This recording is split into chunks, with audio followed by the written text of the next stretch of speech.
نیا ناولٹ پیش خدمت ہے۔ یہ ایک مسٹری ناولٹ ہے جس کی کہانی پہلے 1 ساتھ میں کسی روایتی ہارر سٹوری کی طرح معلوم ہوگی، لیکن کہانی کے آگے بڑھنے کے ساتھ اس معاملے کے اصل رنگ سامنے آتے چلے گئے۔ اب دیکھتے ہیں کہ قارئین میں سے کوئی کہانی کے دوران اس معاملے کی تہہ تک پہنچ پاتا ہے یا نہیں۔ رات کا خنک اور پرسکون اندھیرا کوہ زاگرس اور اس میں واقع سینکڑوں چھوٹے بڑے گاؤں اور قصبوں کو اپنی آغوش میں لے چکا تھا۔ قصے عمرانی حسب معمول اپنے ایک دوست کے گھر اس کی بیٹھک میں دیگر 5 دوستوں کے ساتھ شطرنج کھیلنے، قہوہ پینے اور گپ شپ ہنسی مذاق میں مگن تھا۔ وہ سبھی دوست ہر رات وہاں اکٹھے ہوتے تھے اور دیر تک اس محفل میں مگن رہتے تھے۔ باقی 5 دوستوں کا تعلق اسی گاؤں میں سے تھا، لیکن قصے کا تعلق پڑوس کے ایک گاؤں سے تھا۔ دونوں گاؤں کے درمیان فاصلہ محض 1.5 کلومیٹر تھا، تاہم یہ جنگلات سے آتا ایک پہاڑی علاقہ تھا جہاں کے 11 بجتے ہی کیسر نے باقی دوستوں سے اجازت لی، کیونکہ اسے واپسی اپنے گاؤں بھی پہنچنا تھا۔ دوستوں کو الوداع کہنے کے بعد وہ گھر سے باہر نکلا تو سرد ہوا کے یک بستہ جھونکوں نے اس کا استقبال کیا۔ وہ گلی کے کھڑے اپنے بائک پر سوار ہوا اور اسے سٹارٹ کرنے کے بعد اپنے گاؤں کی سمت روانہ ہو گیا۔ اس کے گاؤں تک جانے والا مختصر پہاڑی راستہ ڈھلان کی صورت میں نشت کی سمت جاتا تھا۔ رات گہری تھی اور ہر طرف ہوا کا عالم تھا۔ چاند کو بھی سیاہ بادلوں نے ڈھک لیا تھا، لیکن اس گپ اندھیرے میں راستے کی نشاندہی کے لیے بائک کی ہیڈ لائٹ کافی تھی۔ اس نے بائک کی رفتار کو حتی الامکان کم رکھا ہوا تھا، کیونکہ ایک تو راستہ دشوار گزار تھا اور دوسرا وقت بھی رات کا تھا۔ اس راستے پر کئی سال سے روز آتا جاتا رہتا تھا اور یہاں کے ایک پتھر ایک درخت سے وہ اچھی طرح واقف تھا۔ آج تک اسے یہاں کسی حادثے یا دشواری کا سامنا نہیں کرنا پڑا تھا، مگر یہ رات اس کی زندگی پر انتہائی بھاری پڑنے والی تھی۔ ابھی اس کے نصف راستہ ہی طے کیا تھا کہ اچانک بائک کو ایک جھٹکا لگا۔ اس نے بمشکل بائک کو سنبھالا، لیکن بائک اب ٹھیک طرح چلنے سے قاصر ہو چکا تھا۔ اس نے فوراً بائک روک دی اور اس پر سے اترا۔ اس نے اپنے موبائل کی ٹارچ روشن کی اور بائک کا معائنہ کرنے لگا۔ جلد ہی اس پر یہ پریشان کن اتفاق ہوا کہ بائک کا پچھلا ٹائر فلیٹ ہو چکا ہے۔ خدایا، کیا مصیبت ہے! اس نے پریشانی بھرے لہجے میں کہا۔ جس مقام پر ٹائر فلیٹ ہوا تھا وہاں سے اس کے گاؤں کا فاصلہ محض 0.25 کلومیٹر تھا۔ وہیں دائیں جانب ایک پگڈنڈی برٹش نشت کی جانب جا رہی تھی، جس کا اختتام 2 کلومیٹر بعد ایک تیسرے گاؤں میں ہوتا تھا۔ کوہ زاگرس کے اس خطے میں واقع بیسوں چھوٹے بڑے گاؤں اس طرز کی پہاڑی راستوں کے ذریعے مربوط تھے۔ کثیر اٹھا اور اس نے بائک کو ہیڈ لیمپ میں پکڑا۔ اس کے پاس ابھی ہی راستہ تھا کہ پیدل ہی بائک کو چلا کر گاؤں تک باقی فاصلہ طے کرے، لیکن ابھی اس نے چند قدم ہی بڑھائے تھے کہ اس سے نزدیک جھاڑیوں سے ایسی آواز سنائی دی جیسے کوئی ٹہنی ٹوٹی ہو، اور وہ بری طرح سے چونک اٹھا۔ اس نے موبائل کی ٹارچ سے اس جھاڑیوں پر روشنی کی، مگر اسے وہاں کچھ نظر نہ آ سکا۔ اسی اثنا میں اسے پھر سے نزدیک درختوں کے ایک جھنڈ میں ایسی ہلچل محسوس ہوئی جیسے بجلی کی تیزی سے کوئی چیز وہاں سے گزر گئی ہو۔ کون ہے وہاں؟ کیسے بے اختیار پکار اٹھا۔ بائک کا ہینڈل اس کے ہاتھ سے چھوٹ گیا اور یہی لمحہ تھا کہ وہ اس راستے پر سامنے کی سمت سے اسے ایک ہلکی سی گڑگڑاہٹ سنائی دی، اور پھر ایسی آوازیں کہ جیسے کوئی خشک پتوں اور گھاس پر چل رہا ہو۔ کیسر کا دل لرز کر رہ گیا۔ کوئی جنگل جانور اس کے نزدیک موجود تھا۔ اس کے پاس اپنی حفاظت کے لیے کوئی ہتھیار بھی موجود نہ تھا۔ اسے اپنے ارد گرد نظر دوڑائی، کوئی ٹہنی، کوئی پتھر، کچھ بھی ایسا مل سکے جس سے وہ اس معمول درندے کا سامنا کر پائے۔ ٹھیک ہے، اسی وجہ سے بہت نزدیک سے گڑگڑاہٹ کی دل میں پھاڑ دینے والی آواز سنائی دی، اور وہ بغیر ایک لمحہ دیر کیے بھاگ اٹھا۔ گڑگڑاہٹ کی آواز چونک اس سے سامنے کی سمت سے سنائی دی تھی، اس لیے وہ اپنے گاؤں کی سمت بھاگ سکتا تھا۔ بھاگتے ہوئے وہ اسی پگڈنڈی پر ہون لیا کہ جو تیسرے گاؤں کی سمت مڑ جاتی تھی۔ اسے اپنے پیچھے گڑگڑاہٹ اور پتوں ٹہنیوں کے چکتے کی آواز سنائی دی۔ اچھی خاصی سردی کے باوجود بھی اس کے پورے وجود پر پسینہ پھوٹ پڑا تھا۔ موبائل ابھی تک اس کے ہاتھ میں تھا اور وہ اس کی روشنی پر ہر ممکن حد تک تیز بھاگ رہا تھا۔ اسے بس ایک ہی امید تھی کہ وہ اگر کچھ دیر کے درندوں کو چکما دے پائے تو اس راستے پر آنے والے پہلے گاؤں تک پہنچ کر کہیں پناہ لے لے گا، لیکن رات کی گپ تاریک میں محض موبائل ٹارچ کی روشنی میں زیادہ رفتار سے بھاگنا بھی مشکل تھا، مگر وہ بھاگ رہا تھا۔ گزرتا ہوا ہر سیکنڈ اسے موت کے نزدیک لے جا رہا تھا، اور پھر اچانک درندے کی گڑگڑاہٹ اور قدموں کی آواز معدوم ہو گئی۔ تاہم وہ رکا نہیں، بھاگتا ہی رہا، لیکن مزید چند فرلانگ فاصلے طے کرنے کے بعد اسے پھر سے ایک ایسی آواز سنائی دی کہ جیسے کوئی بھیڑیا طویل آواز میں پکار رہا ہو، اور ایک مرتبہ پھر سے اپنے پیروں تلے سے زمین کھسکتی ہوئی محسوس ہوئی۔ اسے پھر سے اپنے عقب میں درندے کی قدموں کی آواز سنائی دی، اور اس نے جسم کی پوری قوت اپنی ٹانگوں پر مجتمع کرتے ہوئے بھاگنے کی رفتار میں مزید اضافہ کر دیا۔ اب اسے گاؤں کی روشنیاں نظر آ رہی تھی۔ اسے اپنے عقب میں گڑاہٹ کی ڈل ڈلانے والی آواز سنائی دی۔ اس نے بے اختیار پیچھے مڑ کر دیکھا، مگر اس اندھیرے میں کچھ نہ نظر۔ اب گاؤں کے آغاز میں موجود مکان اور ان پر جلتی ایک آڑ لائٹ اسے صاف نظر آ رہی تھی۔ نصف منٹ کے بعد وہ پچھلے گھر تک پہنچ چکا تھا۔ اس نے بغیر دیکھ کیے دونوں ہاتھوں سے گھر کا دروازہ بجانا شروع کر دیا۔ اسے اندازہ تھا کہ اگر چند لمحے تک دروازہ نہ کھلا تو شاید اس کا تعاقب کر رہا درندہ وہاں تک پہنچ جائے اور وہیں اس کا کام تمام ہو کر دے۔ وہ بغیر رکے دونوں ہاتھوں سے دروازہ بجا رہا تھا۔ ہر گزرتا لمحہ اس پر کسی چٹان کی طرح بھاری تھا۔ کون ہے؟ اسی وقت دروازے کے پار سے ایک نسوانی آواز اس کی سماعت سے ٹکرائی۔ خدا کے لیے دروازہ کھولو، نہیں تو وہ مجھے مار ڈالے گا۔ اس نے ایک لرزتی آواز میں کہا۔ کیا؟ کون مار ڈالے گا؟ تم ہو کون؟ اب کی بار اس آواز میں شک اور الجھن کا عنصر نمایاں تھا۔ پلیز مجھ پر ترس کھا اور وہ کسی بھی لمحے یہاں تک پہنچ سکتا ہے، اس نے التجا سے بھرے لہجے میں گڑگڑاتے ہوئے کہا، اور دروازہ کھل گیا۔ دروازے پہ ایک نوجوان لڑکی تھی موجود، جس کے ہاتھ میں ایک پستول تھا اور اسی نے مستعد حالت میں پستول کو کیسر کے سمت تان رکھا تھا۔ اس کی عمر 30-32 سال معلوم ہو رہی تھی۔ سنیے، مجھے آپ کی مدد چاہیے، ہمیں فوراً اندر چلنا ہوگا، ورنہ اگر وہ یہاں پہنچ گیا تو ہم دونوں کو ہی خطرے میں پڑ جائیں گے، کیسر نے تقریباً رونے جیسی آواز میں کہا۔ اس کا خوف سے منسک چہرے ڈونگٹی کی طرح چلتی سانسیں اور اس کے لہجے میں بھرے خوف کو محسوس کرتے اس لڑکی پر اس کی التجا کا اثر ہو گیا اور وہ پستول اس پر بدستور تانے الٹے قدموں پیچھے ہوئی۔ کیسر اندر داخل ہوا اور اس نے دروازہ بند کر دیا۔ آپ کا بہت شکریہ، میں آپ کا یہ احسان کبھی نہیں بھولوں گا، کیسر نے بری طرح سے ہانپتے ہوئے مگر قدرے سکون کے ساتھ کہا، مگر لڑکی کا شک ابھی بھی پوری طرح دور نہ ہوا تھا اور وہ بدستور اس پستول پر تانے ہوئے تھے۔ کون تمہارا پیچھا کر رہا ہے؟ لڑکی نے کہا۔ وہ کوئی درندہ ہے، انتہائی خوفناک اور طاقتور درندہ، کیسر نے جھرجھری لیتے ہوئے کہا۔ اس علاقے میں تو درندے نہیں پائے جاتے، لڑکی نے کہا۔ قسم بخدا، میں سچ بول رہا ہوں، وہ انتہائی بھیانک تھا۔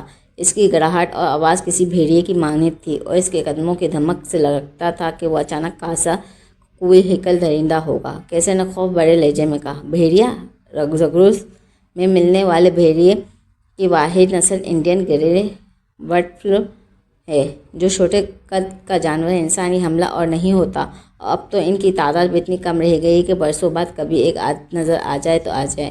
ایسا کون سا قابل ہیکل درندہ ہے جو تمہارے پیچھے لگا تھا؟ لڑکی نے کہا۔ اس کے لہجے میں شک کی پرچھائی برقرار تھی۔ میں نہیں جانتا وہ کیا تھا، مگر جو بھی تھا وہ بھیانک تھا، کیسر نے خوف سے کانپتے لہجے میں کہا۔ خدا خیر کرے، نہ جانے کون سا ایسا جنگلی درندہ گھومتے گھماتے اس طرف آ نکلا، اب تو آتے جاتے محتاط رہنا پڑے گا، لڑکی نے کہا اور پستول نیچے کر لیا۔ ٹھیک ہے، اندر چلو، اس نے کیسر سے کہا اور اس کے ساتھ گھر کے لاؤنج تک پہنچی۔ بیٹھو اور مجھے تفصیل سے بتاؤ کہ کچھ دیر قبل تمہارے ساتھ کیا ہوا، لڑکی نے ایک صوفے کی طرف اشارہ کرتے ہوئے کہا اور خود اس کے سامنے سمت رکھے ایک صوفے پر بڑا جمع ہو گئی۔ پستول بدستور اس کے ہاتھ میں تھا، تاہم پستول کی نال کا رخ اب کیسر کی جانب نہ تھا۔ کیسر بھی صوفے پر بیٹھ گیا۔ وہ چند لمحے خاموش رہا، جیسے اپنی آپ بیٹی کو الفاظ کی شکل دے رہا ہو، اور پھر بولنا شروع کر دیا۔ اس نے اول تاخیر اپنے دوست کے گھر سے نکلنے، بائک کا ٹائر پنکچر ہونے اور درندے سے بھیڑیے کے بارے میں سب کچھ بتا دیا۔ یہ سب سننے کے بعد کچھ دیر وہ لڑکی گہری سوچ میں ڈوبی رہی۔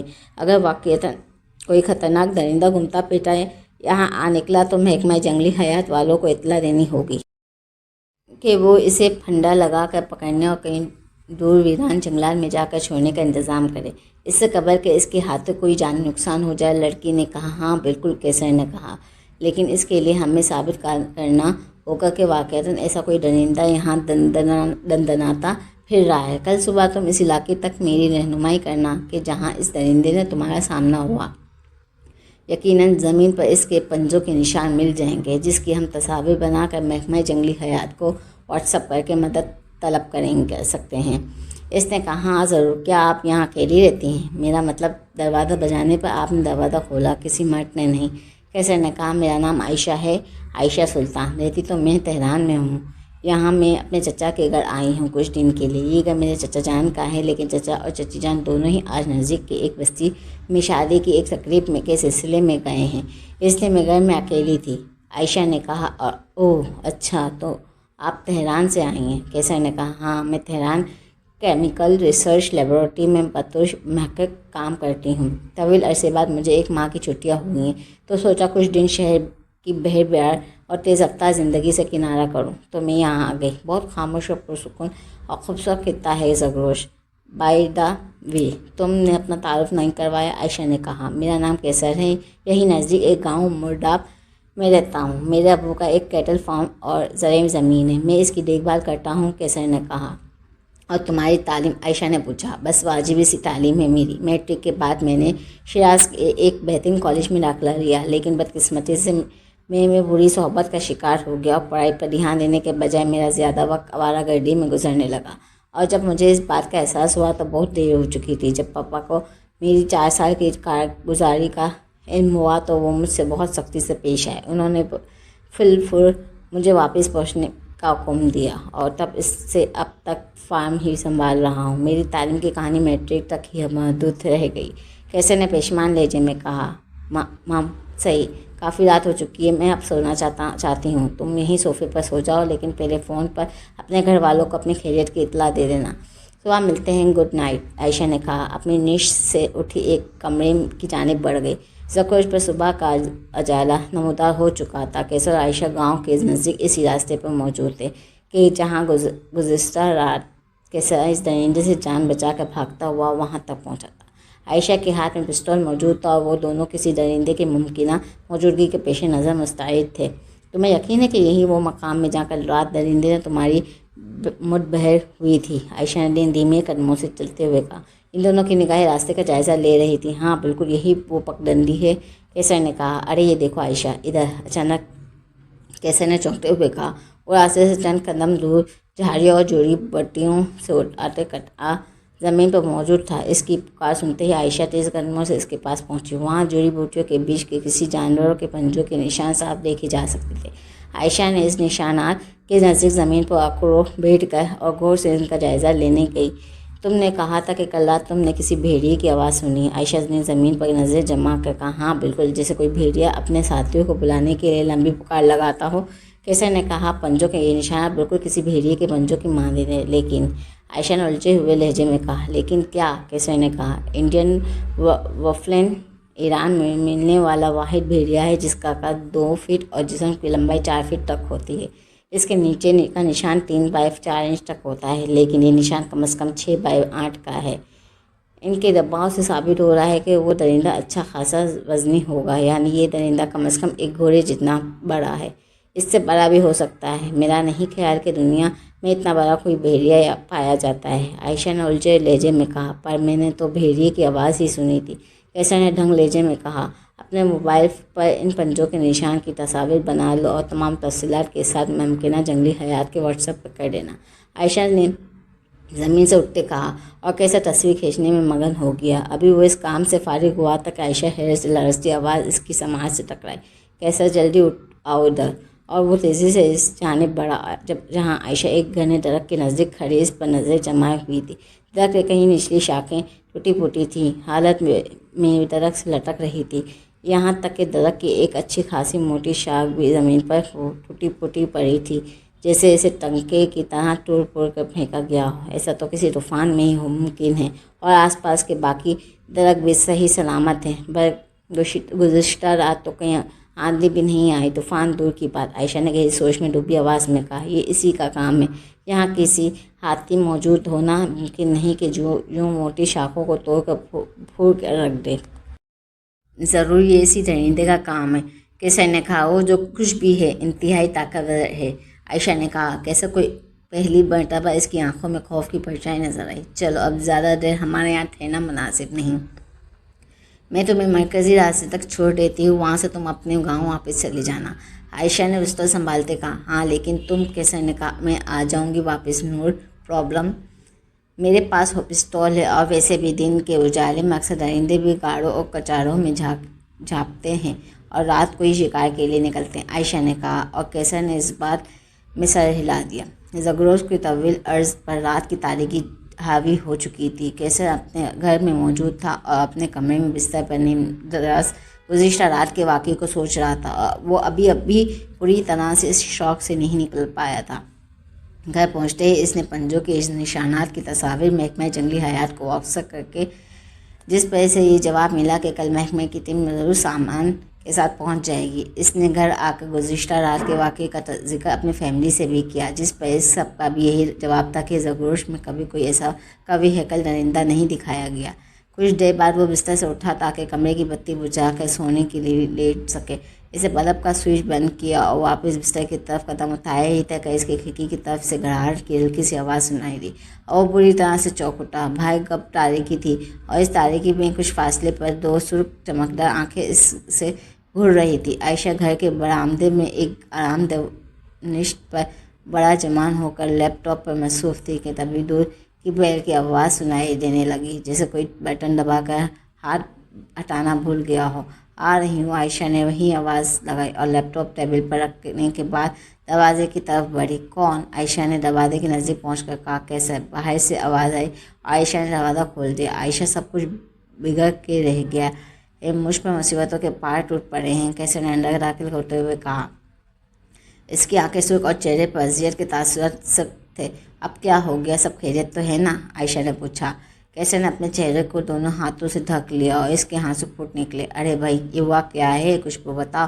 عائشہ نے اس کے کندھے پہ ہاتھ رکھتے ہوئے کہا۔ ہمدردی آمیز لہجے میں کہا، اس معلوم درندے نے میری زندگی اجیرن کر ڈالی ہے۔ اس نے میری فیملی، ایک ایک رشتے دار اور سب گاؤں والوں کو نظر میں مجھے بالکل پاگل ثابت کر دیا ہے۔ میرے سب سے اچھے دوست کا ساتھ میرا جگرا کروا دیا ہے۔ نہ جانے میرے ساتھ ہی یہ سب کیوں ہو رہا ہے؟ کیسر نے سسکتے ہوئے کہا۔ اچھا چلو اندر آؤ اور مجھے یہ سب کچھ تفصیل سے بتاؤ، عائشہ نے اسے تسلی آمیز لہجے میں کہا اور دروازہ بند کر دیا۔ عائشہ اسے اپنے ساتھ لے کر برآمدے میں پہنچی اور اسے وہاں موجود ایک کرسی پر بٹھایا اور خود کچن کی طرف بڑھ گئی۔ اس نے پانی کا ایک گلاس لا کر کیسر کو تھما دیا، جسے وہ ایک ہی سانس میں یوں گٹاگٹ پی گیا جیسے نہ جانے کب سے پیاسا ہو۔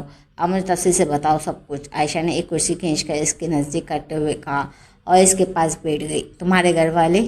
کیسر نے قدرے ہچکچاتے ہوا۔ چچی پڑوسن کے ہاں گئی ہیں، گھنٹے بعد ہی لوٹیں گے، اور چچا جان حسب معمول اپنے کریانہ شاپ پر۔ ان کی فکر نہ کرو اور مجھے سب کچھ بتاؤ مکمل تفصیل کے ساتھ، عائشہ نے نرم لہجے میں کہا۔ کیسر چند لمحہ خاموش رہا اور پھر اس نے گزشتہ رات چھت پر قدموں کی آواز سنائی دی، درندے کی سمت اور فائرنگ، حاجی کی آمد سے لے کر اپنے ہاتھوں فیروز کے پالتو کتے کی موت تک سب کچھ تفصیل سے بتانا شروع کر دیا۔ اوہ، تو اس کا مطلب یہ ہے کہ حامد حاجی نے بھی اس مسئلے کی کوئی واضح تشخیص نہیں کی؟ عائشہ نے کہا۔ ہاں بالکل، حاجی کافی دیر تک کچھ اور پر کے کچھ مجھ پر پھونکتے رہے۔ انہوں نے کچھ پانی دم کر کے مجھے پلایا اور مجھے بے چرکا اپنے پاس سے ایک مخصوص 1000 دانوں کی والی تسبیح نکال کر اسے میرے گلے میں پہنائے رکھا اور چاندی کا ایک نقش چند منٹ کے لیے میرے ماتھے پر رکھ کر اسے دبائے رکھا، لیکن ان سب اوراد اور عملیات سے نہ تو میرے وجود میں کوئی تبدیلی رونما ہوئی، نہ ہی کوئی غیر معمولی بات واقع پذیر ہوئی۔ آخر میں حاجی نے کہا کہ مجھ پر کسی عاصف جنات یا جادو کا اثر نہیں، بلکہ یہ سب میرا خوف و تقلیل ہے۔ انہوں نے ابو کو یہ مشورہ دیا کہ اس سلسلے میں کسی سینئر نفسیاتی معالج رجوع کریں کہ شاید وہ کچھ بہتر علاج تجویز کر پائے، کیسر نے کہا، جس پر عائشہ خاموش رہی اور وہ گہری سوچ میں ڈوب گئی۔ عائشہ، میں پاگل نہیں ہوں، سب لوگ مجھے پاگل سمجھ رہے ہیں، لیکن میں جانتا ہوں کہ وہ درندہ حقیقی ہے، میرا تخیل نہیں، کیسر نے ڈوبتی آواز میں کہا اور پھر اس سے آنکھیں بڑھائیں۔ ریلیکس، مل کر اس مسئلے کا حل نکالتے ہیں، عائشہ نے اس کا ہاتھ اپنے ہاتھ میں لیتے ہوئے کہا۔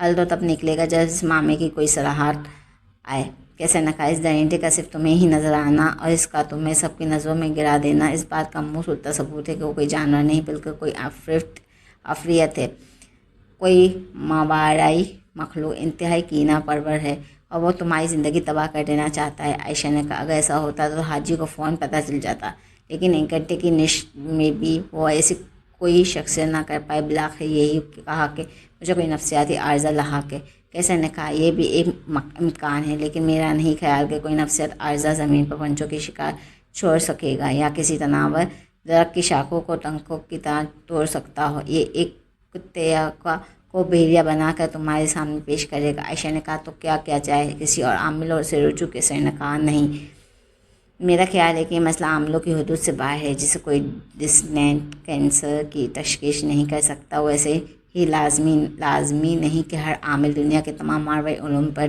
دلچسپ لگتا ہو اور ہر ماروائی مخلوق کی موجودگی کا ادراک رکھتا ہو۔ عائشہ نے کہا بات تو ٹھیک ہے، تو اب ہمارے پاس کیا آپشنس ہیں؟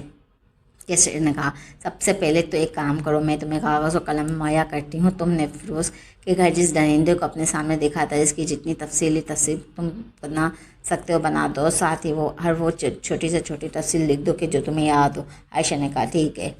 اور اس کے بعد کیسر نے کہا اس کے بعد تم گھر جاؤ، اپنے والدین سے بات کرو، اپنے بھائی کو ساتھ لو اور چند دن کے لیے تہران چلے جاؤ۔ میں کچھ اچھے نفسیات معالجین کے ایڈریس کا اور کانٹیکٹ نمبر تمہیں سرچ کر کے فراہم کرتی ہوں، جا کر اپنا تفصیلی چیک اپ بھی کرواؤ اور کچھ وقت گھومو پھرو، ہوٹلنگ کرو، چاہے تو مشہد یا کم چلے جاؤ اور زیارات کراؤ۔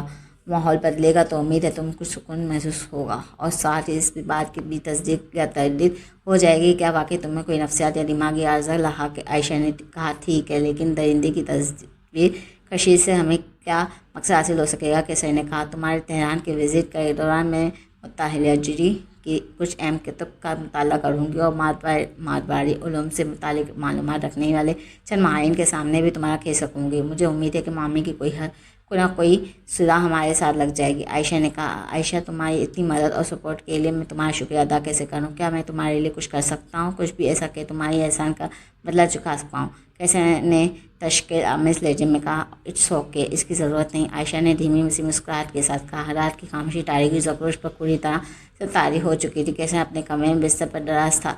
اس ناقابل آفت نے چند دن میں ہی سے توڑ کر رکھ دیا تھا۔ وہ سونا چاہتا تھا مگر نیند اب اس کے لیے قصہ پارینہ بن چکی تھی۔ اسی وقت میں وہ آنکھیں موندنا لیتا تھا کہ شاید اسے نیند آ جاوے اور شدید نوعیت کی اس بے سکونی سے اسے کچھ وقت کے لیے چھٹکارا مل جائے۔ اسی وقت اسے محسوس ہوا کہ جیسے اس کے ماتھے پر پانی کی بوند گری ہو۔ وہ چوک کر اٹھ بیٹھا۔ اس نے اپنے ماتھے پر ہاتھ پھیرا تو یہ دیکھ کر لرز اٹھا کہ اس کی انگلیاں خون آلود ہو چکی ہیں۔ ٹھیک اسی لمحے اس کے سر پر کچھ گہرا گرا اور اس نے نگاہ اٹھا کر چھت کی جانب دیکھا اور یہ دیکھ کر اس نے اوساط قطع ہو گئے کہ چھت سے خون کے قطرے ٹپک کر اس پر گر رہے ہیں۔ وہ دہشت کے عالم میں خون کے قطروں کو چھت سے متواتر طبقہ دیکھ ہی رہا تھا کہ اچانک وہ قطرے خون کی بہتی دھار میں بدل گئے اور ایک جھٹکے سے اٹھا اور بستر سے دور ہوا۔ خوف کے مارے سے یوں لگ رہا تھا کہ جیسے اس کا دل دھماکے سے پھٹ رہا ہو۔ وہ دروازے کی طرف لپکا اور لاک کرنے کے بعد تیزی سے باہر نکلا۔ ابو بھیا! برآمدے میں پہنچ کر اس نے آواز لگائی اور بھاگ کر شہزاد کے کمرے تک پہنچا اور اس نے دونوں ہاتھ سے دروازہ بجانا شروع کر دیا، لیکن اس کے ہاتھ دروازے کے بجائے ٹھوس دیوار سے جا ٹکرائے اور یہ دیکھ کر اس کا سانس سینے میں اٹک کر رہ گیا۔ جہاں شہزاد کے کمرے میں دروازہ تھا وہاں ٹھوس دیوار تھی۔ دروازے کا کوئی نشان نہ تھا۔ ناسمجھی کی کیفیت میں وہ تیزی سے اپنے ابو کے کمرے کی طرف دوڑا مگر گھر کے سبھی کمروں کے دروازے غائب ہو چکے تھے اور ان کی جگہ اسپائر دیوار نے لے لی تھی۔ یہ کیا ہو رہا ہے خدا، یہ کیا ہو رہا ہے؟ اس نے لرزتی آواز میں خود کلامی اس لمحے صحن کی جانب سے گڑگڑاہٹ کی آواز آئی۔ اس کی سماعت سے ٹکرائی۔ اس نے خوف کے سمندر میں گھوٹا کھاتے مڑ کر صحن کی جانب دیکھا جہاں تاریک میں دو سرخ چمکتی آنکھیں اسے گھور رہی تھیں۔ اس کے قدم جیسے وہیں کے وہیں سخت ہو گئے۔ موت اس سے اس کا فاصلہ محض ایک لمحے پر محیط تھا۔ اس لمحے وہ کوئل ہفتہ درندہ پھر سے گڑایا اور اس نے کیسر پر چھلانگ لگا دی۔ کیسر کے حلق سے فلک شکاف چیخ نکل گئی اور وہ ایک جھٹکے سے اٹھ بیٹھا۔ اس نے دیکھا کہ وہ اپنے کمرے میں اپنے بستر پر تھا۔ اس کا جسم پسینے میں شرابور تھا۔ نہ جانے کب لیٹے لیٹے اس کی آنکھ لگ گئی تھی اور یہ سب خواب میں دیکھ رہا تھا۔ گھبراہٹ اور خوف کے مارے اس کا برا حال تھا۔ اس نے اپنا فون اٹھایا اور کپکپاتے ہاتھوں کے ساتھ شہزاد کو کال ملائی۔ کچھ ہی دیر بعد وہ کال اٹھا لی گئی۔ بھیا پلیز جلدی سے یہاں آ جائیں، مجھے بہت ڈر لگ رہا ہے۔ رابطے قائم ہوتے ہی کیسر نے تکلیف زدہ لہجے میں کہا ٹھیک میں آ رہا ہوں۔ شہزاد نے کہا اور کال منقطع ہو گئی۔ کچھ دیر بعد دروازے پر ہلکی سی دستک ہوئی۔ کیسر اٹھا اور دروازے تک پہنچا۔ اس نے دروازہ کھولا لیکن باہر کوئی نہیں تھا اور ہر طرح ہو کا عالم تھا۔ اس نے فوراً دروازہ بند کر لیا اور اسے لاک کر دیا۔ یہ رات اس پر بہت بھاری پڑ رہی تھی۔ مزید 1 منٹ ہی گزرا تھا کہ دروازے پہ دستک ہوئی۔ کون؟ کیسر نے دبی دبی آواز میں پوچھا۔ میں ہوں شہزاد، باہر سے آواز آئی اور کیسر نے جھٹکتے ڈرتے دروازہ کھولا۔ دروازے پہ شہزادی ہی تھا۔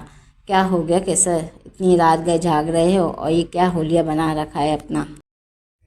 شہزاد کے اس کا خوف سے منسک چہرہ اور پسینے سے شرابور لباس دیکھ کر فکر مند لہجے میں کہا بھیا وہ میرے دل و دماغ سے کھیل رہا ہے، وہ مجھے ختم کر کے ہی دم لے گا۔ ایک کے بعد ایک دلکراش واقعات، سب کچھ ہمارے ساتھ سے نکل ہاتھ سے نکلتا جا رہا ہے۔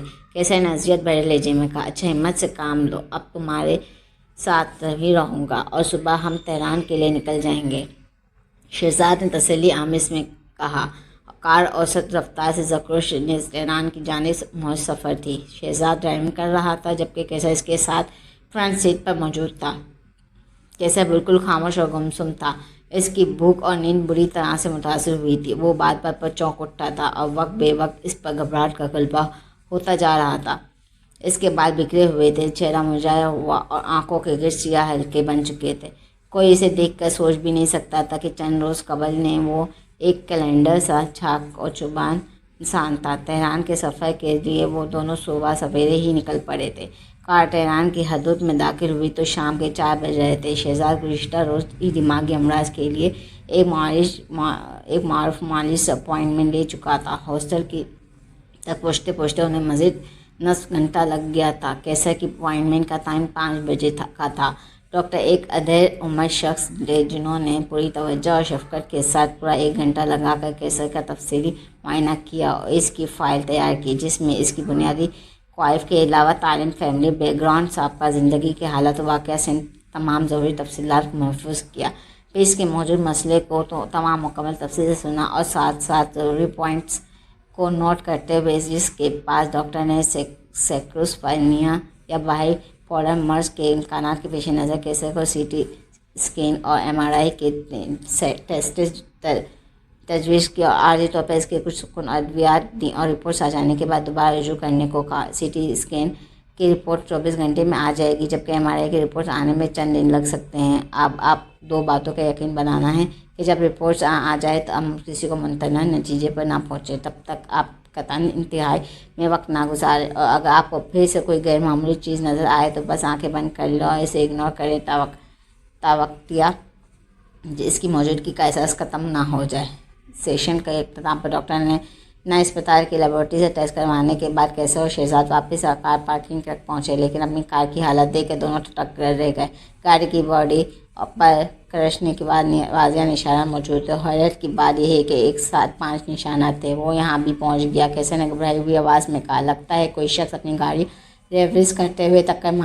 شہزاد نے کہا، نہیں، کسی بھی گاڑی کی ٹکر سے ایسے ترتیب سے 5 نشانات نہیں بن سکتے۔ یہ کام اسی درندے کا ہے، اس کے نیچے کے نشانات۔ کیسر نے کہا، ارے بھائی، شہر کی اس بھیڑ میں بھلا کوئی درندے کیسے آزاد نہ گھوم پھر کر ایسی کوئی واردات کر سکتے ہیں؟ آس پاس سینکڑوں لوگ موجود ہیں، ان سب کی نظروں سے بچ کر کیسے آیا ہوگا؟ شہزاد نے کہا، بھیا وہ ایک ماروتی مخلوق ہے، اس کے لیے یہ سب کرنا بہت مشکل نہیں۔ کیسر نے کہا، کیسر ابھی بھی ڈاکٹر نے یہی سمجھا کر بھیجا تھا کہ اسی طرح کے مفروضوں کو اپنے سر پر سوار مت کرو اور ایسی کسی کی بھی سوچ کو نظر انداز کر دو۔ اب چلو، دن بھر کے سفر کے ٹکے آ رہے ہیں، کسی اچھے ہوٹل میں چیک ان کرتے ہیں، رہتا سب ڈنر کرتے ہیں اور پھر ریسٹ کریں گے، شہزاد نے کہا۔ کیسر اور شہزاد ہوٹل کے ایک کمرے میں موجود تھے۔ اسپتال سے فراغت کے بعد ان دونوں نے ڈنر اور استراحت کی خاطر ایک نزدیکی اچھے ہوٹل میں چیک ان کر لیا تھا۔ کیسر کی طبیعت اب کچھ بہتر لگ رہی تھی۔ شاید شہر کی آب و ہوا اور ڈاکٹر سے ملاقات نے کچھ اثر دکھایا تھا۔ اس وقت کیسر بیڈ پر دراز تھا جبکہ شہزاد بھی بیڈ پر نیم دراز ہو کر ٹیلی ویژن پر فٹ بال میچ دیکھنے میں مگن تھا۔ اسی وقت دروازے پر کسی دستک ہوئی۔ کیسر بیڈ سے اٹھ کر دروازے کی طرف بڑھا۔ اس نے اندازہ تھا کہ ویٹر چائے لے کر آیا ہوگا۔ اس نے دروازہ کھولا، دروازے پر ویٹر ہی تھا جس نے چائے کے سامان پر مشتمل ٹرے اٹھا رکھی تھی۔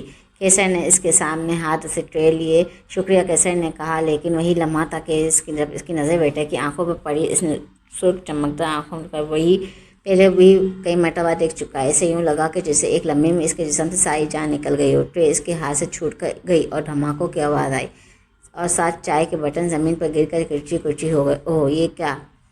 شہزاد ہڑبڑا کر اٹھا اور اس نے کیسر کو سنبھالا جو اپنی بے ہوشی کی کیفیت میں جا چکا تھا۔ آئی ایم ریئلی سوری، میں اس نقصان کا ازالہ کر دوں گا۔ میری بھائی کی طبیعت خراب ہے، آپ پلیز کلینر کو بھیج کر کرچیاں سمیٹنے کا انتظام کر دیں، شہزاد نے حیرت زدہ ویٹر سے کہا جو یہ سمجھ نہیں پا رہا تھا کہ اسے دیکھ کر کیسر کو کیا ہو گیا ہے۔ جی ٹھیک ہے سر، ویٹر نے کہا اور وہاں سے چلا گیا۔ شہزاد نے کیسر کو بیڈ پر لٹا دیا اور اس کے ہاتھ مسلنے لگا۔ کیسر کی آنکھ کھلی تو وہ بے ہوش نہ تھا لیکن فوری طور پر بات کرنے سے قاصر تھا۔ اس کی کیفیت کو قدرے بہتر ہونے میں نصف گھنٹے سے بھی زیادہ وقت لگ گیا تھا۔ کیسر اور شہزاد کو تہران میں آئی دوسری شام تھی۔ انہیں لیبارٹری سے میسج موصول ہو چکا تھا کہ آ کر سی ٹی اسکین کی رپورٹس حاصل کر لیں۔ چنانچہ وہ دونوں مقررہ وقت پر ہاسپٹل پہنچ گئے اور لیبارٹری سے رپورٹ حاصل کر لی۔ مزید 9 گھنٹے کے انتظار کے بعد ڈاکٹر سے رجوع کے لیے اپنی باری کا انتظار کرنے لگے۔ ان کی باری آ گئی اور انہوں نے اپنی رپورٹ ڈاکٹر کے حوالے کی۔ ڈاکٹر کچھ دیر باریک بینی سے رپورٹ کا معائنہ کرنے میں مگن رہا۔ سی ٹی اسکین کی رپورٹ کلیئر ہے، فزیکلی ان کے دماغ میں کوئی بیضابطگی موجود نہیں، جو کہ بہت اچھی خبر ہے۔ گویا انہیں نہ تو سکیزوفرینیا ہے اور نہ بائی پولر مزاحمت ہے۔ تاہم ہم اس بات کا حتمی طور پر یقینی بنانے کے لیے ہمارے ایک رپورٹ کا بھی انتظار کر لیتے ہیں، جس میں 1 ہفتہ لگ سکتا ہے۔ تب تک آپ میری سابقہ ہدایت پر عمل کر آمد کو یقینی بنائیں، یعنی تنہائی میں وقت گزارنے سے مکمل گریز اور کسی بھی غیر معمولی چیز کے نظر آنے یا سنائی دینے پر اسے اگنور کریں۔ تا وقتیہ اس کا احساس ختم ہو جائے گا۔ ساتھ ہی جو میڈیسنز میں نے تجویز کی ہے، اس کا استعمال باقاعدگی سے جاری رہنا چاہیے، کیونکہ یہ تناؤ خوف کو کم کرنے میں معاون ثابت ہوگی اور اس سے نیند کے مسائل بھی جلد بہتر نظر آئیں گی۔ آپ 1 ہفتے بعد MRI کی رپورٹ کے ساتھ دوبارہ رجوع کریں۔ رپورٹ دیکھنے کے بعد ڈاکٹر نے انہیں کہا کہ انہوں نے ڈاکٹر کا شکریہ ادا کیا اور واپس پارکنگ کی طرف بڑھ گئے۔ اب کیا پلان ہے؟ کہیں گھومنے پھرنے چلیں؟ سینما، سرکس، فوڈ اسٹریٹ، جہاں تم کہو۔ شہزاد نے کار میں بیٹے کہا، کہیں نہیں، بس ہوٹل واپس چلتے ہیں، کل واپس کے لیے روانہ ہو جائیں گے۔ کیسر نے کہا، ان چیزوں سے اس کی رغبت ختم ہو چکی تھی۔ چلو، جیسا تم مناسب سمجھو۔ امید ہے کہ میڈیسن سے جلد تمہاری طبیعت سدھار میں آ جائے گی۔ اس کے بعد ہم کہیں گھومنے پھرنے چلیں گے۔ شہزاد نے کہا، لیکن کیسر خاموش رہا۔ کچھ ہی دیر بعد وہ دونوں واپس ہوٹل پہنچ چکے تھے۔ میں بس شاور لے کر آیا، پھر ڈنر کے لیے جاتے ہیں، کمرے میں پہنچ کر شہزاد نے کہا اور باتھ روم کی طرف بڑھ گیا۔ اسے گئے ہوئے کچھ ہی دیر گزری تھی کہ دروازے پر ہلکی سی دستک کی آواز سنائی دی۔ کون؟ کیسر نے وہیں سے آواز لگائی، لیکن کوئی جواب نہ ملا۔ کیسر بستر سے اٹھا اور دروازے تک پہنچا۔ اس نے جھجکتے ہوئے دروازہ کھولا، مگر وہاں کوئی نہ تھا۔ راہداری میں کوئی بھی شخص موجود نہ تھا۔ وہ گھبرا کر دروازہ بند کرنے ہی لگا تھا کہ اس کی نظر دروازے کے باہر زمین پر پڑے کاغذ کے ایک ٹکڑے پر پڑی اور اسے جھک کر کاغذ اٹھا لیا۔ وہ کاغذ کسی درسی کتاب کا پھٹا ہوا ورق تھا۔ کاغذ پر چھپی انگلش نظم کے الفاظ پر نظر ڈالتے ہی اسے گویا ایک زبردست شوق لگا۔ اس نے دروازہ بند کیا، واپس آ کر بیڈ پر بیٹھا۔ اس نے اول تاخیر اس نظم کو پڑھنا شروع کیا اور بار بار پڑھنے لگا۔ چند لمحوں میں ہی اس کا پورا وجود پسینے میں نہا گیا اور اچانک سے شدید گھٹن کا احساس محسوس ہونے لگا۔ اسی شہزاد باتھ روم سے نکلا اور کیسر نے اس کاغذ کو جلدی سے طے کر کے جیب میں رکھ دیا۔ کچھ ہی دیر تک وہ دونوں ڈنر کے لیے لابی میں پہنچ چکے تھے۔ شہزاد نے اچھے سے ڈنر کا آرڈر دیا۔ جلدی ڈنر سرو کر دیا گیا، لیکن کیسر کی رہی صحیح بھوک بھی ختم ہو چکی تھی۔ شہزاد کے اثرات وہ بمشکل چند نوالے ہی کھا پایا۔ کار اوسط رفتار سے زکروش کی طرف محور سفر تھی۔ شہزاد اور کیسر کو تہران سے نکلے 6 گھنٹے ہو چکے تھے اور ابھی مزید 4 گھنٹے کا سفر باقی تھا۔ وہ دونوں ذرا دیر سے واپس پر نکلے تھے اور اب شام کے 5 بج رہے تھے۔ موسم صبح سے ہی ابر آلود تھا اور اسی وقت نہ صرف آسمان گہرے سیاہ بادلوں سے بھرا ہوا تھا، بلکہ بارشوں کی بوندیں بھی گرنا شروع ہو گئی تھیں۔ پورے راستے شہزاد بار بار کیسر کے منادے کھٹے سے کچھ گفتگو کرنے کی کوشش میں لگا رہا، لیکن کیسر پہ گویا گہری خاموشی طاری تھی۔ ہواں اور 1-2 الفاظ کے مختصر جواب کے علاوہ وہ کچھ بھی بول نہیں رہا تھا۔ پھر شہزاد نے میوزک آن کر دیا تاکہ سفر اچھا کٹ کر سکے۔ کچھ دیر بعد بارش کی بوندیں موسلادھار بارش بدل چکی تھی۔ گھنے بادلوں کی وجہ سے شام کے وقت بھی رات کا سماں لگ رہا تھا۔ شہزاد نے گاڑی کی رفتار آہستہ کر دی، کیونکہ زوروں کی بارش کی وجہ سے سڑک پر حدنگاہ کافی محدود ہو چکی تھی۔ گاڑی کے وائپرز مسلسل کام کر رہے تھے، لیکن یوں لگ رہا تھا کہ جیسے آسمان سے پانی کی آبشار گر رہی اور اس وقت گاڑی پہ چل رہا میوزک تھم گیا۔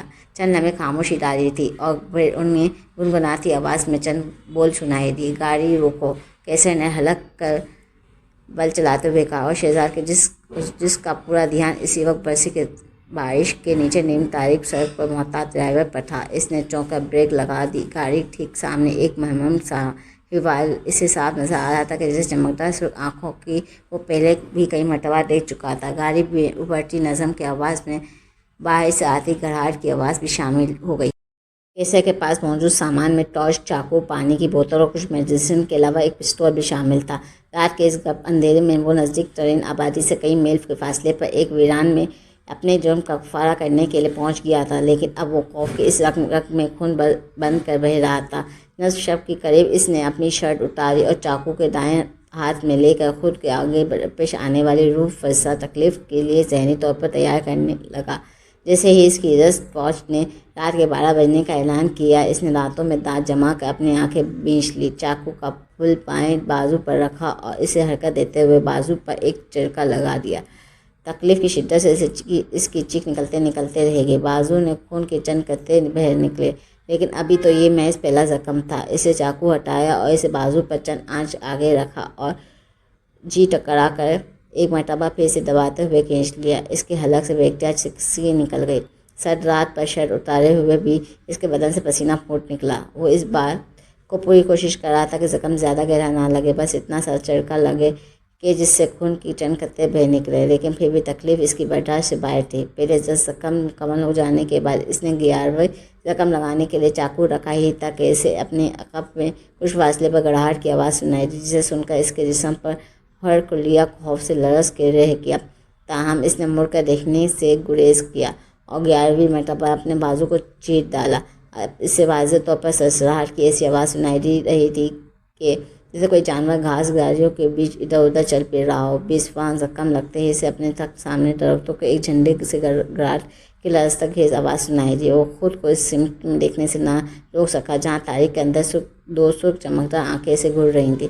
اس نے واپس اپنا دھیان زخموں کی بھینٹ کی جانب مرکوز کر دیا۔ اس کا پورا جسم کسی پھوڑے کی طرح درد کر رہا تھا اور پسینے کے ساتھ ساتھ اس کے آنسو بھی متواتر رواں تھے۔ اسے متواتر اپنے آس پاس ایسی آوازیں سنائی دے رہی تھیں کہ جیسے درندہ اس کے چاروں طرف گھومتے ہوئے اس پر نظر رکھے ہوئے ہیں، اور تبھی اس کی سماعت سے ایسی آواز ٹکرائی جیسے کوئی بھیڑیا اپنے ساتھیوں کو بلانے کے لیے طویل آواز لگاتا ہے، اور یہ سن کر وہ ڈھل کر رہ گیا کہ ایسا تو نہیں کہ ایک سے زیادہ افریت موجود ہوں۔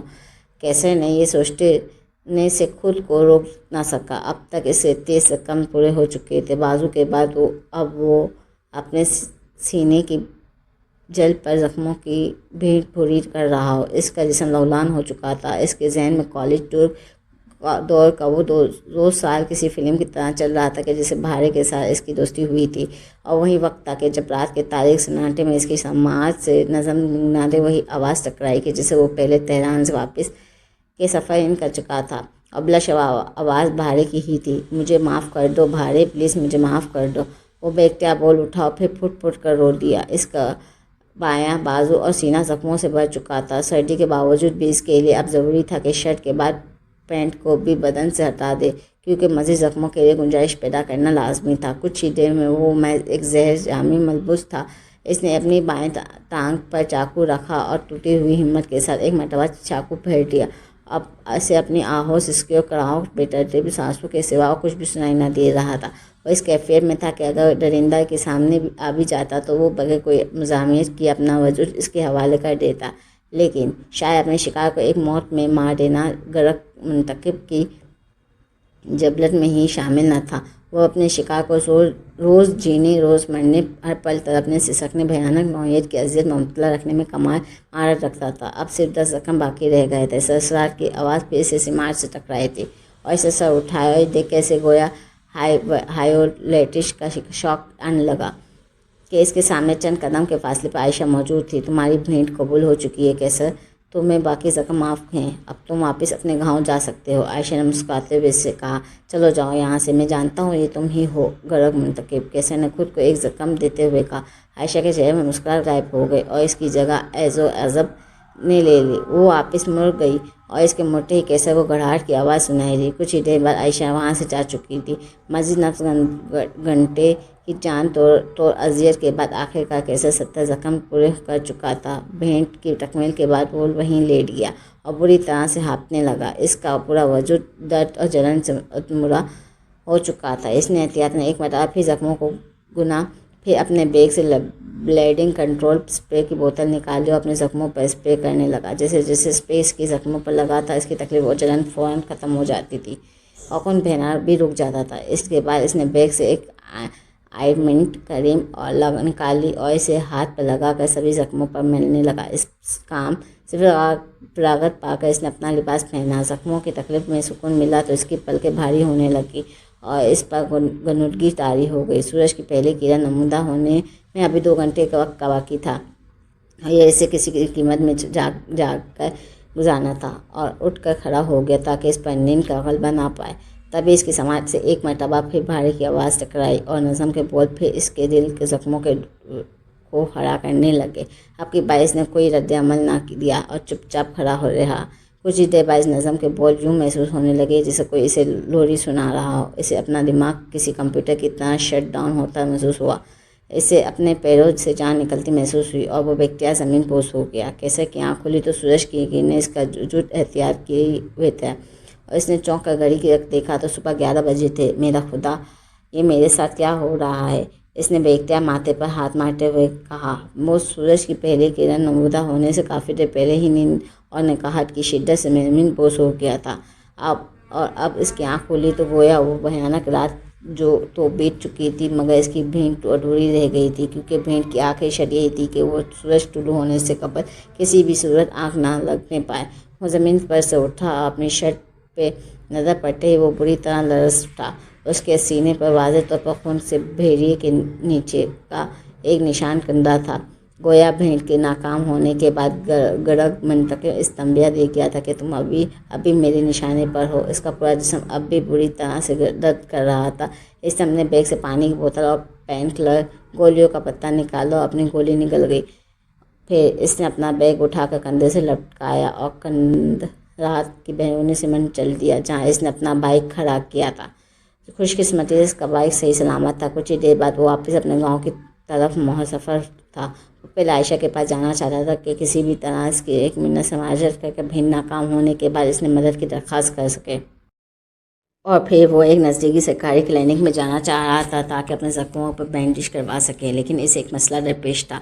رات کو اس کے زخموں پر بلیڈنگ پوری طرح سے نہ رک سکی تھی، بلکہ لباس پہن لینے کے بعد بھی کچھ دیر تک اس کے زخموں سے خون رستا رہا تھا، گویا اس وقت اس کا پورا لباس خونم کے دھبوں سے بھرا ہوا تھا اور بدقسمتی سے اس مہم کے لیے وہ کوئی دوسرا لباس اپنے ساتھ نہ لے جا سکا تھا، اور اسی طرح خون آلود لباس کے ساتھ وہ گاؤں اور پھر اپنے گھر میں داخل نہ ہونا چاہ رہا تھا کہ پھر وہ سب کو اس خون کے بارے میں کیا جواب دے گا۔ اس کے دوست فیروز کا گھر گاؤں کے دوسری نکڑ پر واقع تھا۔ اس نے یہ فیصلہ کیا کہ وہ پہلے فیروز کے گھر جائے گا، اس کے پالتو کتے فائٹر کی موت پر اس سے معافی بھی مانگ لے گا اور اس سے کپڑوں کا نیا جوڑا بھی طلب کر کے اس کے گھر کے لباس تبدیل کرنے کے بعد گھر واپس جائے گا۔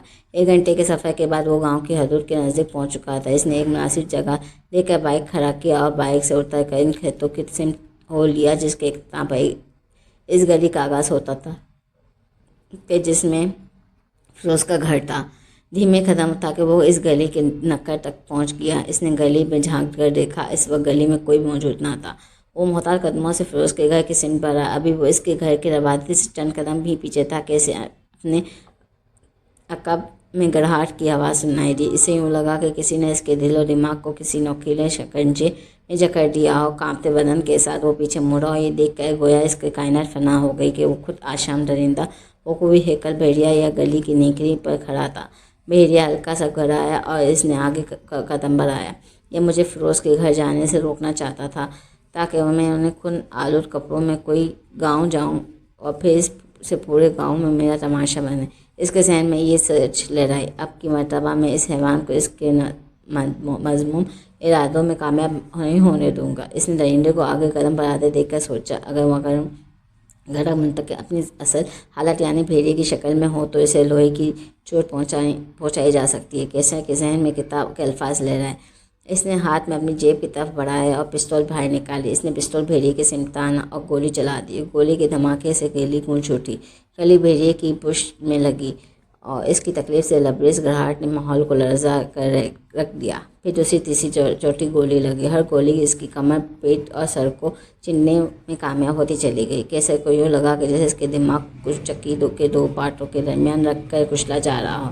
پستول کے اس کے ہاتھ سے گر گیا اور پھر وہ خود چکرا کر زمین پر آ گرا۔ چند لمحوں میں وہ ہوش و حواس سے بیگانہ ہو چکا تھا۔ کیسر تہران منٹل اسائلم کے ایک یعنی خطرناک ذہنی مریضوں کے لیے قائم کیے گئے الگ تھلگ کمرے میں موجود واحد صوفہ نما میز پر لیٹا ہوا تھا۔ سختی سے بند اس کمرے کی دیواریں تک ربڑ کے پجڑ سے ڈھکی ہوئی تھی تاکہ ذہنی مریضوں کو جنون کی حالت میں دیواروں پر سر پھوڑنے سے روکا جا سکے۔ اس کمرے کا دروازہ کئی دن بعد کھلتا تھا، ورنہ روز صرف 2 مرتبہ دروازے پہ لگے ایک چوکھٹے کھول کر ڈپوزٹ بٹنوں میں کھانا اور پانی اندر لٹکا دیا جاتا تھا۔ کیسے وہاں ایک ہفتے سے اس قیدی تنہائی میں موجود تھا، بینچ پر لیٹے ہوئے ماضی قریب کے واقعات اس کے ذہن میں کسی فلم کی طرح چل رہے تھے۔ اس روز جب کیسے کو ہوش آیا تو اس نے خود کو پولیس کی حراست میں پایا۔ اس پر اپنے دوست فیروز کے قتل کا الزام تھا۔ 3 دن کے اندر اسے عدالت کی پہلی پیشی کے لیے لے جایا گیا۔ معاملہ تھا بھی قتل کا اور کیس بھی مضبوط تھا۔ ضمانت پر رہائی کا تو سرے سے کوئی امکان ہی نہیں تھا۔ وکیل شیانہ گاؤں کے ان 20 افراد کو بطور گواہ پیش کر دیا گیا جو گولی جلنے کی آواز سن کر گھروں سے نکلے تھے۔ انہوں نے کیسے کو ہاتھ میں پستول لیے بے ہوش کی حالت میں دیکھا تھا۔ چند قدم کے فاصلے پر فیروز کی گولیوں سے چلنی لاش موجود تھی۔ وکیل استشار کا موقف یہ تھا کہ ملزم اور مقتول کے درمیان پہلے سے مخاصمت چل رہی تھی اور ملزم کیسے پہلے ہی مقتول کے گھر جا کر اس کا پالتو کتے کو کلہاڑی کے وار کر کے موت کے گھاٹ اتار چکا تھا۔ اور ساتھ ہی وکیل نے مزید 10 عدد گواہوں کو پیش کیا جو اس روز وہاں موجود تھے اور انہوں نے اس جھگڑے کو دیکھا سنا کر دیا۔ پولیس کی فورینسک رپورٹ میں بھی واضح تھا کہ مقتول کو ماری جانے والی گولی اس پستول فائر کی گئی تھی اور جو بیہوش کیسے کے ہاتھ میں تھا۔ تمام ثبوت اور گواہوں کو بیانات کیسے کے خلاف ہی جا رہے تھے۔ کیسے کے وکیل صفائی نے کیسے کے حق میں بھی صرف ایک موقف پیش کیا تھا۔ کیسے کا ذہنی توازن درست نہیں تھا اور اسے یہ قتل اسی کیفیت میں سرزاد ہوا۔ مزید اس نے 20 زائد ہاتھوں کو بطور گواہ پیش کیا جنہوں نے اس بات کی تصدیق کی کہ کچھ عرصے سے کیسے کی حرکات اور سکنات اور ذہنی کیفیت انتہائی غیر متوازن تھی۔ وکیل کی صفائی نے اس موقف کے حق میں تہران کے اس ذہنی معالج کی طرف ترتیب دی گئی۔ کیسے کے فائل بھی عدالت کے سامنے پیش کر دی جس میں ڈاکٹر نے لکھا تھا کہ کیسے شدید نوعیت کی اسٹریس، ڈپریشن، خوف اور بے یقینی کی کیفیت کا شکار ہے اور ساتھ ہی ذہنی سکون اور نیند کی ان دواؤں کی فہرست بھی کہ جو ڈاکٹر نے کیسے کو تجویز کی تھی۔ عدالت نے وکیل صفائی کے موقف کی جائز تسلیم کرتے ہوئے کیسے کا تفصیلی طبی اور ذہنی معائنہ کروانے کی درخواست منظور کر لی اور کیسے کو معائنے کے لیے ایک سرکاری میڈیکل بورڈ کے سپرد کر دیا گیا۔ 1 ہفتے کی تفصیلی معائنے کے بعد میڈیکل بورڈ نے عدالت کو اپنی فائنڈنگز جمع کروا دیں جن کے مطابق کیسے خطرناک نوعیت کی ذہنی عدم توازن کا شکار تھا۔ مزید انہوں نے عدالت کو یہ بھی بتایا کہ کیسے کے پورے جسم میں زخموں کے ایسے نشانات ملے ہیں جو اس نے خود ہی لگائے ہیں، گویا کیسے کے ذہنی نفسیات مریض ہونے میں شبے کی کوئی گنجائش نہیں۔ چنانچہ عدالت نے کیسے کو سزائے موت یا عمر قیدی کی سزا سنانے کے بجائے مینٹل اسائلم میں بھجوانے کا فیصلہ سنا دیا۔ کیسے انہیں سوچوں میں گم تھا کہ اسے سیل کا دروازہ کھلنے کی آواز سنائی دی اور اس نے سر اٹھائے۔ مینٹل اسائلم کے 2 تگڑے ملازم جس کا کام خطرناک ذہنی مریضوں کو قابو کرے رکھنا تھا اور اندر داخل ہوئے اور انہوں نے کیسے کے ہاتھوں کو پشت پھیر کر ایک خاص نوعیت کو ٹکری اور سے جکڑ لیا اور پھر کڑکتی آواز میں اپنے ساتھ چلنے کو کہا۔ وہ دونوں اسے اپنے ساتھ لے کر ایک چھوٹے سے بند کمرے میں پہنچے جہاں ایک میز اور 2 کرسیاں تھیں۔ انہوں نے کیسے کو ایک کرسی میں بٹھایا اور اس کے ہاتھوں پہ لگی ہتھکڑی کو کرسی سے منسلک ایک آہنی کلب کے ساتھ جکڑ دیا۔ پھر انہوں نے اس کے دونوں ٹانگوں کو اور کرسیوں کے پائیوں کے ساتھ لگے ہتھکڑوں میں گھس دیا۔ کیسے معمولی سے حرکت کرنے سے بھی قاصر تھا۔ کیسے کو وہاں بٹھانے کے بعد وہ دونوں چلے گئے اور کمرے کا دروازہ بند ہو گیا۔ 15 منٹ کے بعد دروازہ پھر سے کھلا اور ایک جانی پہچانی شخصیت اندر داخل ہوئی۔ ہیلو کیسے ہو؟ عائشہ نے مسکراتے ہوئے اس سے پوچھا۔ اس کے سامنے میز کی دوسری سمت والی کرسی پر بیٹھ گئی۔ عائشہ خدا کا شکر ہے تم آ گئی، سب برباد ہو گیا، میری بھینٹ ناکام ہو گئی اور اس درندے نے میرے ہی ہاتھوں فیروز کا مرڈر کر دیا۔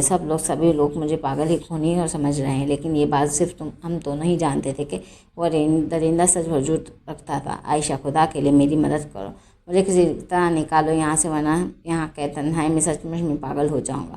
کیسر نے گڑگڑاتے ہوئے لہجے میں کہا، ہاں میں جانتی ہوں کہ وہ درندہ حقیقی ہے، میں نے ہی تو اسے تخلیق کیا ہے۔ عائشہ نے جیسے اس کی درخواست کو یکسر نظر انداز کرتے ایک معنی کے ساتھ کہا، یہ کیا کہہ رہی ہو تم؟ کیا واقعی تم عائشہ ہو یا پھر تم وہی ہو جو گھڑک منتقب؟ کیسر نے کانپتی ہوئی آواز میں کہا۔ عائشہ نے اپنا ہینڈ بیگ کھولا اور اس میں 3 کچھ تصاویر نکال کر اسے کیسے کے سامنے میز پر رکھا۔ انہیں تو تم اچھی طرح پہچانتی ہوگی، عائشہ نے کہا۔ ان تصویروں پر نظر پڑتے ہی جیسے آسمان کیسے کے سر پر سے آن گرا۔ اس کی زبان گھنگ ہو گئی۔ بہارے، نادیہ اور رغدہ یہی ہیں نا وہ 3 بے گناہ لڑکیاں جو تمہاری درندگی کا شکار بن کر ایک ادنیہ انجام سے 2 چار ہوئیں، عائشہ نے کہا۔ پھر اس نے ایک اور تصویر نکال کر کیسے کے سامنے رکھی۔ بھلے ہی یہ ایک پرانی تصویر تھی مگر کیسے کو پہلی نظر سے پہچان میں آ گئی کہ دشواری نہ ہوئی کہ اسے پکچر کے بہارے کے ساتھ عائشہ میں موجود تھی۔ بہارے میری بہن نہیں تھی، کیسر نے جس نے تمہاری شفاقیت کا نشانہ بننے کے بعد موت کو گلے لگا لیا تھا۔ عائشہ نے آگ اگلتے لہجے میں کہا۔ عائشہ یہ کیسے نہ، میں کچھ بولنا چاہا لیکن عائشہ نے اس کی بات کاٹ دی۔ شٹ اپ اور سنتے جاؤ، عائشہ نے کہا۔ پورا ایک سال تم نے بھارے کی معصومیت اور خلوص کا ناجائز فائدہ اٹھایا۔ اس نے درجنوں مرتبہ کوشش کی کہ اپنے خاندان کو بتا دے تمہارے بارے میں، لیکن ہر مرتبہ تم نے اس رشتے کے معاملے میں اس کا ساتھ دینے سے انکار کر دیا۔ وہ خاموش ہو کر رہ گئی۔ لیکن پھر بھارے کے لیے ایک دور کی رشتے دار اسد کا رشتہ آ گیا۔ یہ رشتہ اعتبار سے مناسب تھا۔ لڑکا تعلیم یافتہ، اچھے گھرانوں کا، اچھی شکل و صورت کا مالک تھا اور بھارے کو پسند بھی کرتا تھا، لیکن بھارے تو پہلے ہی تمہیں دل دے چکی تھی اور اس نے اس رشتے کی یہ ٹال مٹول لینا شروع کر دیا تھا، اور ساتھ ہی اس نے مسلسل تمہاری مدد کرنا شروع کر دی کہ اب رشتے کے لیے کوئی قدم اٹھاؤ، لیکن تم نے جواب میں اسے خود سے دور کرنے کے لیے اوچھے کنڈوں کا استعمال شروع کر دیا۔ تم نے اسے دل پھینک، فلرٹی، بد کردار اور کیا کچھ نہیں کہا۔ ہر گزرتے دن کے ساتھ میری بہن شدید نوعیت کی نفسیات پھوڑ کا شکار ہوتی چلی گئی، لیکن وہ اپنے دل کی بات کسی سے کہہ بھی نہ سکی تھی، کیونکہ فی الحقیقت وہ خود کو اب کسی اور رشتے کے قابل بھی نہ سمجھتی تھی۔ لیکن گھر والوں کو وہ اسد کے رشتے کے لیے انکار کرتی رہی تو کس پہ، یہاں تک کہ میرے خاندان نے ان کی خاموشی کو مشرقی لڑکیوں کی روایتی جھجک گرانے کر ڈانٹے ہوئے اسد کے خاندان کو بھارے کے رشتے کے لیے ہاں کر دی۔ بھارے تب تک شدید نوعیت کی ڈپریشن کی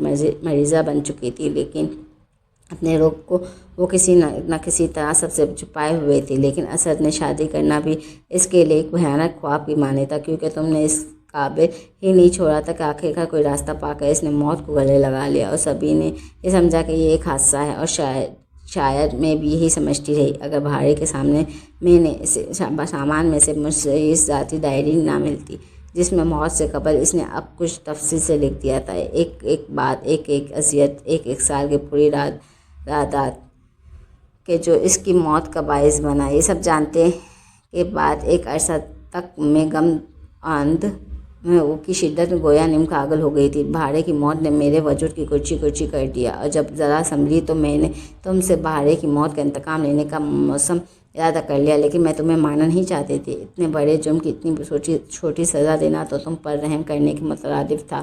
چنانچہ میں نے ایسے پلان پر کام شروع کر دیا جو تمہاری زندگی میں کہ ہر پہلو کو فنا دے، تمہیں دنیا کی نظر میں ہمیشہ کے لیے گرا دے، تمہیں تمہارے اپنوں سے دور کر دے، اور تمہاری باقی زندگی جہنم کا نمونہ بن کر رہ جائے۔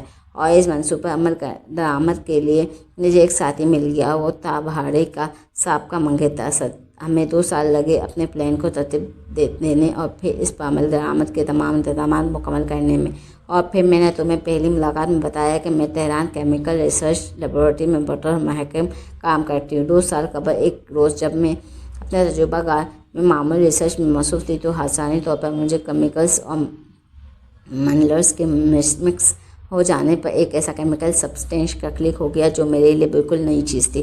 اس نئے کیمیائی مادے کی پراپرٹیز نے مجھے اس پر مزید تحقیق کرنے پر مجبور کر دیا۔ اس تحقیقات کے دوران مجھ پر انکشاف ہوا کہ یہ مادہ کسی جاندار میں پیدا ہونے کی طاقت اور شرعی اثر خصوصیات کے حامل ہے۔ اس مادے کو میں نے سیکرس سیرم کا نام دیا۔ سب سے پہلے میں نے اس کا تجربہ کچھ چوہوں کیا، ایسے چوہوں کا جو لیبارٹری میں ہی پیدا اور بڑے ہوتے ہیں۔ انہوں نے کبھی بلی کو نہیں دیکھا تھا، اور چوہوں کو میں نے معمولی مقدار میں سیرم دیا اور ایک بلی ان کے پنجرے کے سامنے کر دیا۔ جب حسب توقع وہ چوہے بلی سے گھبرا کر پنجرے میں ادھر ادھر بھاگنے دوڑنے لگے، لیکن جب میں نے بلی کو اس کی نظروں سے دور کر دیا تو 24 گھنٹے بعد بھی وہ بار بار اسی طرح گھبرا کر پنجرے میں ادھر ادھر ٹکراتے پھر رہے تھے، جیسے بلی اب بھی ان کی نظروں کے سامنے ہو، یہاں تک کہ وہ یک کے بعد دیگرے پنجرے کے سلاخوں سے ٹکرا کر مڑتے چلے گئے۔ چوہوں کے بعد میں نے یہی تجربہ خرگوش پر کیا۔ میں نے انہیں سگزور سیرم دیا لیکن انہیں کوئی فرق نہ پڑا، لیکن جب میں نے انہیں گیدڑ دکھانے پر پھر اسے ہٹا لینے کے بعد سیرم دیا تو 3 دن تک وہ یوں مقبوض حواس کھو کر بھاگتے اور تڑپتے رہ گئے جیسے گردش منچ ان کا تعاقب میں ہوا، یہاں تک کہ ان کی موت واقع ہو گئی۔ اب مجھے یہ جاننا کہ کیا سیرم انسانوں پر بھی ایسے ہی کام کرتا ہے جیسے چوہوں اور خرگوشوں پر، لیکن میں کسی انسان کو بلا وجہ ان تباہ کن اذیت سے نہیں گزارنا چاہتی تھی، کیونکہ میں اس سیرم کی بدولت خرگوشوں کی موت واقع ہو کے دیکھ کر چکی تھی۔ چنانچہ میں نے ایک جوا کھیلنے کا فیصلہ کیا۔ ایک رات میں نے جراسک پارک مووی دیکھنا شروع کی۔ اور ساتھ ہی میں نے انتہائی معمولی مقدار میں سیرم نگل لیا۔ وہ رات مجھ پر بہت سخت اور دشوار تھی۔ پوری رات خطرناک ڈائنوساروں کو اپنے گرد گھومتا پیٹا گراتا دیکھتی رہی، پھر رات میں نہ سو سکی۔ تاہم میں جانتی تھی کہ یہ سب میرا تخلیل اور سیرم نگلنے کا نتیجہ ہے، اس لیے میں صبح صحیح سلامت بچ نکلی۔ لیکن میرے ہاتھ ایک نیا ہتھیار لگ گیا، یعنی وہ سیرم، اور میرا پہلا شکار میری بہن کا قاتل یعنی تم۔ لیکن اس کے لیے ضروری تھا کہ ایسا تخلیقی افریت پیدا کیا جائے کہ جسے تم پر چھوڑا جا سکے۔ چنانچہ میں نے اسد کے ساتھ مل کر اس منصوبے کو حتمی شکل دینے کا کام شروع کر دیا، جس میں 6 ماہ عرصہ لگ گیا۔